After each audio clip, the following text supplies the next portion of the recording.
2000 steps back again, so that's for cars 1993 or earlier, but that also sees Vauxhall Lotus cars drop into that class, or for chassis of either carbon fibre or alloy construction that were designed for Formula 3 92 or earlier.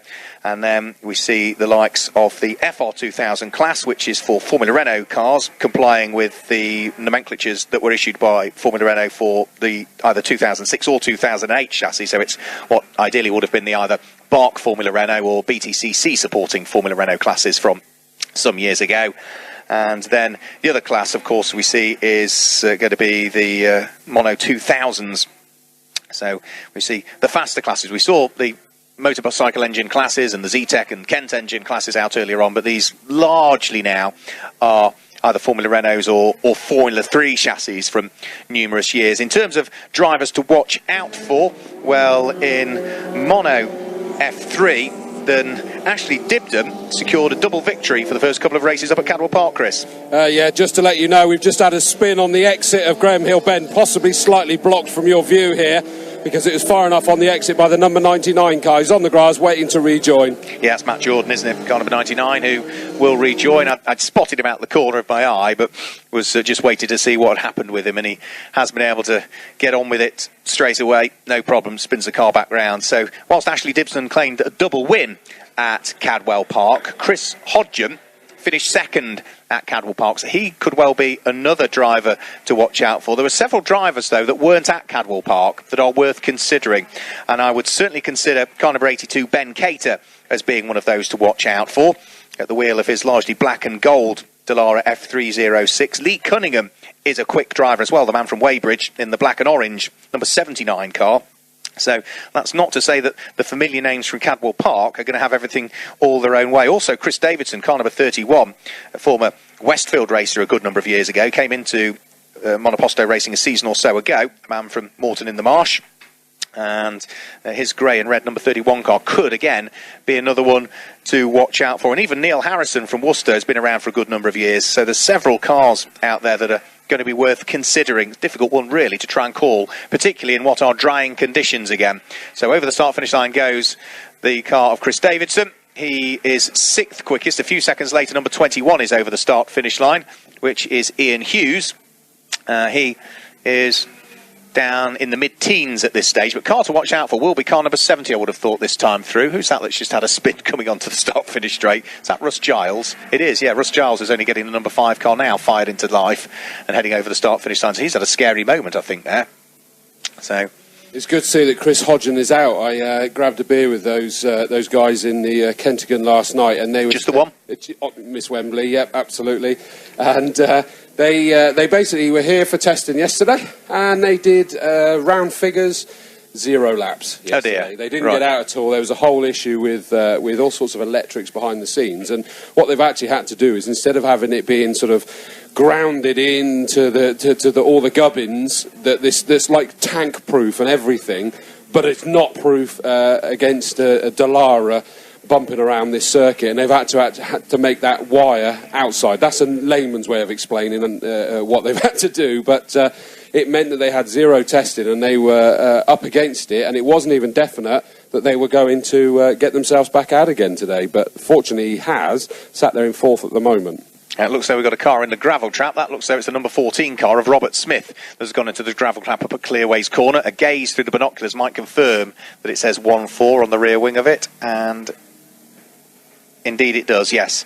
So car number 14 in the gravel, I've got to say, at Clearways Corner, not that far into the gravel, Chris, no. And not in the safest of positions either. No, I'm guessing that's probably even a red rather than the safety car, that one, isn't it? We'll have to wait and see which way it's going to go. I think marshals are going to try and give it a shove. If they can get it going, then we might be able to avert what is now a safety car period. So, yeah, safety car's on standby, and, well, it is, I think, just about to head out onto circuit, down at Graham Hill Bend. So just a report, just before the safety car came out, Chris Hodgson, we were speaking about car number 70, the red and white car that's just making it way, actually it's the first car behind the safety car, got himself up into 2nd position behind Ben Cater, but Ben Cater in that 82 car, 3 seconds ahead at the moment, but we so regularly see him pedalling it mighty quick at the front of the field, don't we? Yeah, Ben was one of those drivers that we didn't see out at Cadwell Park, did we? So it's we didn't. And Andy Dibden, who managed to Ashley.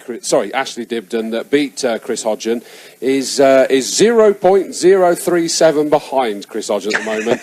But the biggest thing for Chris on the start, and he's been working on this, is that he says that he was terrible with the start because it's really difficult to get the revs in the right place, and then suddenly he's there having to do like a handbrake and a gear and a clutch and everything, and he basically just went, which one? I've lost it. And then he's ravaged off the start, and he's got to make it all back up again. Well, he's been working on a number of things, but he's not been able to test it just yet. That, in theory, should be holding it at the amount of revs that it needs to be, and this will be the first race to see whether he's able to do it. So come race time, it'll be interesting to see how he does. A difficult thing to do, really, particularly on the start line here at Brands Hatch, because subject to where you are, you've got to keep your foot on the brake, you've got to have the car in gear, which means you've got to dip the clutch, and you've got to have your foot on the throttle, so you've got to cover all three pedals as the red lights are on. His hands were having to do numerous things as well, apparently, and he just went, I've lost it. Yeah, so it's not the easiest start line, Brands Hatch, I've got to say. There's one car that I'm just trying to pick out what it is. It's car number 64. That's one that I hadn't spotted. Right, so I've spotted it now, which is good. So that's another car that I was struggling to get a colour from. And, in fact, I'm struggling to find out where it even is on the entry list at this stage. It looks like a Reynard to me. Marcus Sheard, it is a Reynard 8. There it is, I can see him there. Yeah. Right, so I think... I put that down as McLaren liveried. Am I allowed to say that?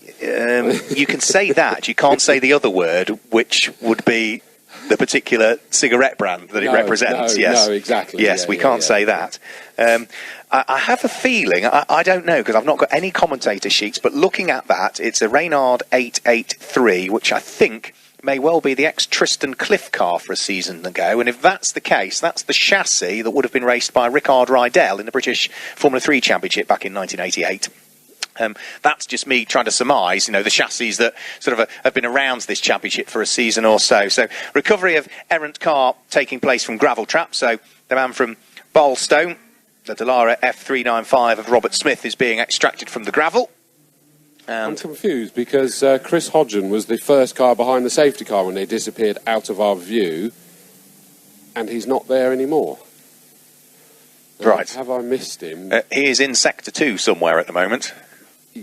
Okay. He definitely was, because I just happened to be speaking to him, and as he came along the Cooper Straight, he was the first one to get up behind the safety car, but I can't see him. It's not it's not showing that he's in the pit lane, so alas, I have a horrible feeling that the Gremlin may have come back again. Yeah, let's just have a quick look. He's still showing as being in Sector 2, but there are a couple of cars still in Sector 2.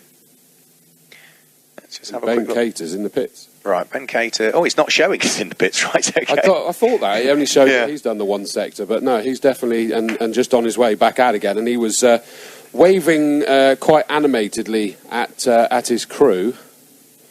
And he's now gone down the pit lane to regain. But yeah, this would be a shame because, as I say, Chris Hodgen's one of the key ones towards the front. We can expect to see good things from if the car's working. Yeah, Robert Smith, the car that brought about this safety car period, back in the pit lane. 4 minutes to go. Safety car, fingers crossed, will be in at the end of this lap, which gives the drivers at least a couple of flying laps. Number 82, Ben Cater, topping the times, having just vacated the pit lane area. All right, there is Chris Hodgen on the back of a tow rope, heading up towards Stirling's at the moment. So that sort of fills Chris Dawes in as to what's happened to his drinking partner from last night. 1 minute 41.554 from Ben Cater. That's all I was worried about. You're right. He'll be able to drink tonight. Number 70, Chris Hodgson. Second quickest, 1 minute 44.683. Third quickest, number 94, Ashley Dibden, 1 minute 44.720. Fourth quickest, number 31, Chris Davidson, 1 minute 44.966. Fifth quickest, number 15, Simon Tate. Simon Tate, who used to race in the Multisports Championship. This is going back a long way to the early part of the 1990s, I would have thought, maybe even the late 80s, Simon Tate, in the Multisports, which was a Van Diemen chassis sports car, which was produced by Brands Hatch Leisure for one of their three-make championships that they run at the time. 1 minute 45.859, and number 10 completes the top six at this stage, which is Neil Harrison at the wheel of the Magic Motorsport Dallara, 1 minute 47.828. Seventh quickest is number 27, that is going to be James Densley. His is the leading car that runs in FR2.0 for the Formula Renaults at the moment. 8th quickest is car number 89, and that is the car of James Drew Williams, which is the ex-Robbie Watts car from several years ago that won this championship, the Lola. Then 9th quickest is number 87, Kia Edmonds, with a 1 minute 58.32 as the safety car comes back in and we get the flying laps back underway once more. And completing the top 10 is car number 56, which is Richard Crisp at the wheel of his white and light blue Formula Renault. So safety car is in, Chris Dawes, 2 minutes to go, which means if you're at the front of the queue, you'll get 2 flying laps in. If you're at the back of the queue, it's just 1. Yeah, we're kind of getting a common trend here, unfortunately, for them today, aren't we? Which is really unfortunate. But and we got a few of them going incredibly slow here. Not sure what that was all about. The number 43 car, I don't know whether Andrew Barron thought he was doing everybody a favour by moving out of the way, but they hadn't got to the line, so of course those behind were going, well, I don't think we can overtake you. So that got very unfortunate for those guys there, but I hope that the Barron car hasn't got a problem. So let's have a look at the any of the sector times. We got a new personal best for the number 15 car of Tate. So that one we'll have to keep an eye. Actually, there's a fair few, Mark. This could get exciting. There's quite a few of them have put in certainly green sectors. We don't know by how much. We don't know by how much over the cars in front of them at the moment, obviously. But there's 1 or 2 that are looking to really get in the mix here. And we're waiting for them to go through any kind of sector 2s. Yeah, I think Ashley Dibden could well be worth watching out for in this particular session. Yeah, because he was only 0.037 behind Chris Hodgson, who, of course, cannot respond, as we know, as now he's been towed back. And Simon Tate, quicker than he's previously gone through Sector 1 at the wheel of the number 15 car, quicker than everybody through Sector 2. So Simon Tate could be knocking on the door of a very good lap here. 3/4 of a minute to go. And over the start-finish line is very shortly going to flash the first of the cars. And it is going to be the number 15 car of Simon Tate that goes through and goes onto the outside of the front row of the grid. 1 minute 42.989. On a drying track, though, you could argue that everybody's likely to improve. Absolutely, yeah, because the 31 car jumped up of Chris Davison up into 3rd place, so Hodgson down to 4th. Ashley Dibden still sat there, has done a purple sector 2, so is 94 Ashley Dibden going to put something in? We wait to see him come across.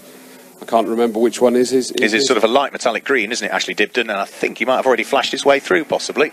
Let's have a quick look. Can't quite see. No, I don't think he has. In fact, there he goes now. Over the start-finish line goes number 94, Ashley Dibden. Second quickest. 1 minute 41.636. 82 thousandths of a second off Ben Cater's time. So all rather close. On this lap, though, number 31, Chris Davidson, has just posted the fastest Sector 1 that we've seen. He's posted previously a 1 minute 43.403.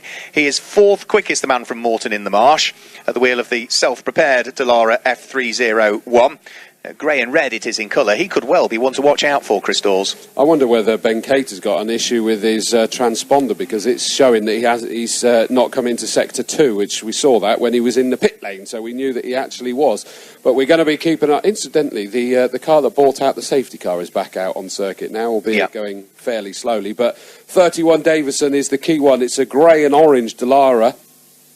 And we wait to see it come in, assuming that it must be at that speed, has managed to get past before the checkered flag. It's done a purple Sector 1, it's done a green Sector 2, and I think this is it coming onto the start-finish straight now. Chris Davison, car number 31. Just have a look. Yes, that is him. What's he going to do? He's taken it onto pole position. 1:39.325. 2.25 seconds quicker than Ben Cater. Goodness me. I mean, I know we said the track conditions were improving, but that's an incredible difference. Yeah, Chris is a very experienced driver, is Chris, and a tyre tester for one of the manufacturers as well for a living. So he's quick. Up to second quickest comes the addition to the programme. So Kevin McClurg in the orange number 92 car goes second quickest, 1 minute 41.411. But he's in a 1 minute 41s. Nobody has broken the 1 minute 40s or has got into the 1 minute 39s other than Chris Davidson. So he is comfortably, 2 seconds still quicker than anybody else. There's still a few quick cars to come through. I think Ashley Dibden probably was almost the first to take the checkered flag, was he?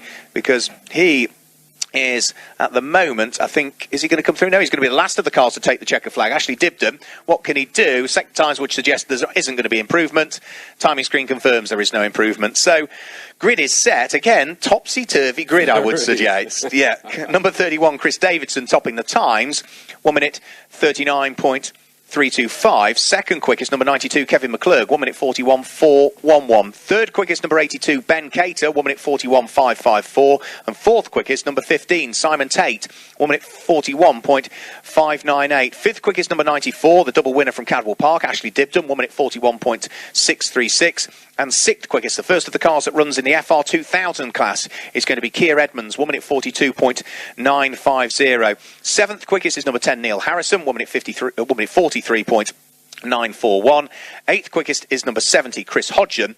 Only did 3 laps though, so he's got a bit of work to do come the race. 1 minute 44.683. Ninth quickest is where we see car number 69, Lee Cunningham, 1 minute 45.439, and completing the top 10 is number 27, which is James Densley, with 1 minute 45.725. 11th quickest, car number 42, is Paul Britton, fastest in the Mono 2000 class.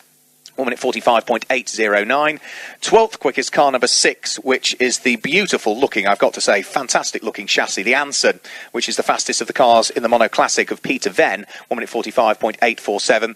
Bryn Tootle is 13th quickest, number 26, 1 minute 46.270. 14th quickest, number 44, Kevin Otway, 1 minute 47.371. 15th quickest is James Drew Williams, 1 minute 47.395. 16th quickest is car number 36, which is the car of, when he looks down at the entry list to try and find it, and unfortunately can't give you the time because all the times have just been wiped as well.